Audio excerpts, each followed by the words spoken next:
ఎంతగానో దీవించాడు. పోయిన సంవత్సరం 2023లో ఎన్నో పర్యాయం హాస్పిటల్కి ఎన్నోసార్లు సాలహాలు తీసుకున్న భర్తను తీసుకొని ఎన్నిసార్లు ఎప్పుడు ఏం బాగుండదో కూడా తెలియదు.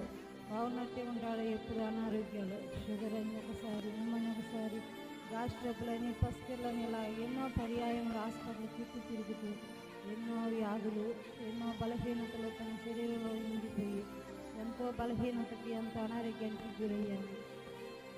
అయ్యగారు మా కుటుంబం పట్ల ఎన్నోసార్లు ప్రార్థించాడు. ఏ టైం బాగున్నదో ఫోన్ చేశారు. ఆ టైం అయ్యగారు ఇలా బాగాలేదు అయ్యగారు అంటే వెంటనే ప్రార్థన చేస్తారు.